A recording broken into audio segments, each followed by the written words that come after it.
Hey, amazing artist. Guess what we're making today? If you read the title of this video, which you probably did, we're making salt dough clay.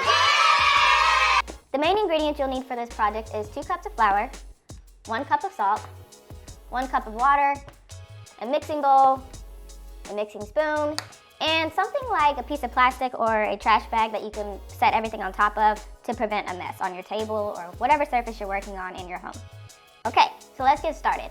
We're going to begin with our 2 cups of flour, and we're going to add that to our bowl.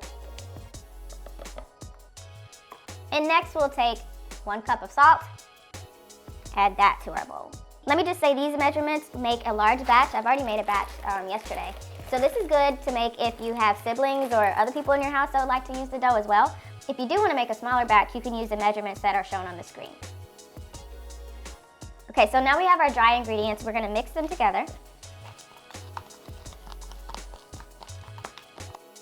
All right, and now we will add 1 cup of water. Now we're going to only add a little bit of water at a time because sometimes you don't need to use all of the water and we don't want our mixture to be too runny. So I'm going to add half a cup of water first, okay? And then I'm going to go ahead and start mixing that. And we want our dough to be the consistency of Play-Doh. As you're mixing it, which you could also use your hands, this is called kneading. K-N-E-A-D. Kneading means just smushing all of the ingredients together. So it's still a little bit too dry, it's not kneading together anymore, so I need to add some more water. Okay, and you can take your dough and press it against the side of your bowl. That helps you knead it as well.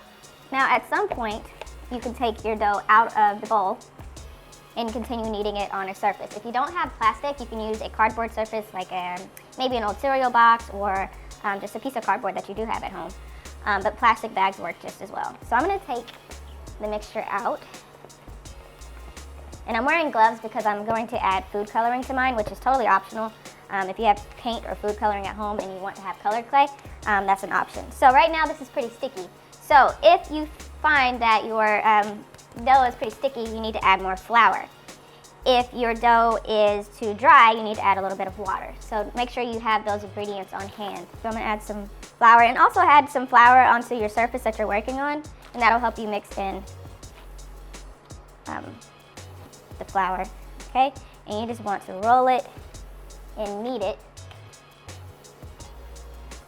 on your surface. Pick up that flour, roll it around. If it's still sticky, if it's still sticking to your hands, add more flour.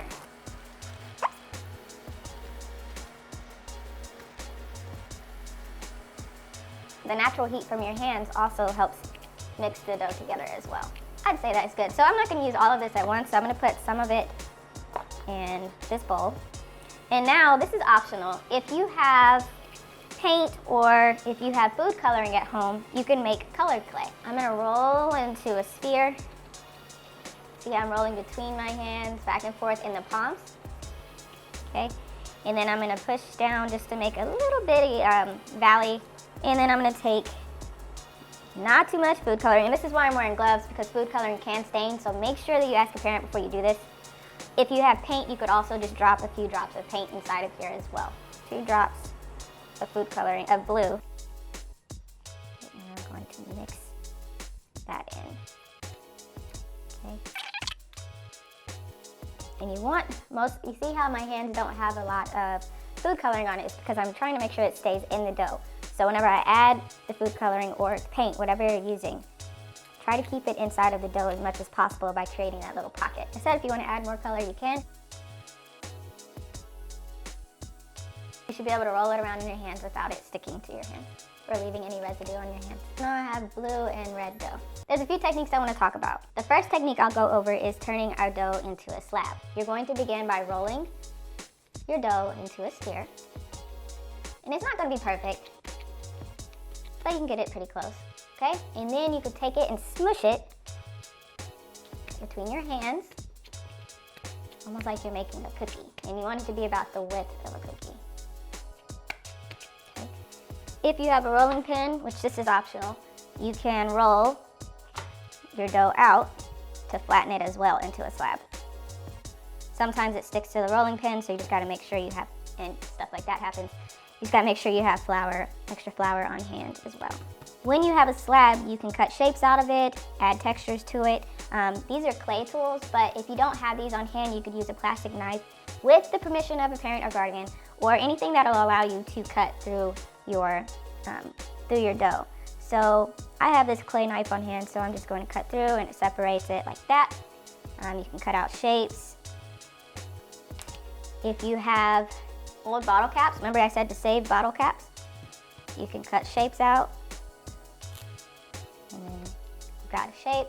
If your clay starts to become a bit dry and starts cracking like this, just take a little bit of water, dip your fingers inside, and moisturize it just a little bit to where it's moldable again. And you see how these cracks are disappearing? And if you have things such as cookie cutters, you could also use those as well. But anything works as long as you can press down into the clay and fill it up. Another important technique with clay is making coils. So with a coil, you'll start, I'm gonna take a smaller piece, okay, and I'm gonna roll it into a sphere again, okay, and now I will roll back and forth in the palms of my hands. Do not go up to your fingers, because our fingers have bones inside of them, which would create a texture or make dents inside of our coil. And we're just rolling that sphere out to make it look like a worm. Okay, so now we've got a coil. So with coils, you can make different shapes. You can do things like that. You can make spirals.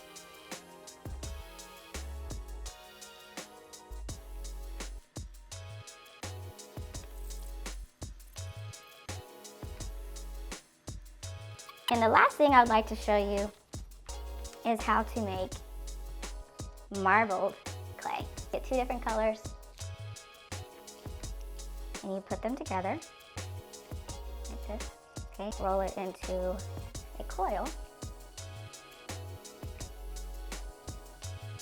like this, twist it. If it starts breaking on you, it needs more water. Now you've got marbled clay. And you can make beads. Make marbled beads if you have a straw. Roll it into a ball, take your straw, push it all the way through, twist it. So you can make beads. And then you have to bake them in the oven for 200 degrees. The time just depends on the thickness of your dough, but just ask your parent to kind of watch that for you. And once they're dry in the oven, then you can make beads. You can make necklaces or bracelets with string or things of that nature. So even with these, if you want to make something into a necklace, you need to make sure you add a hole through the shape.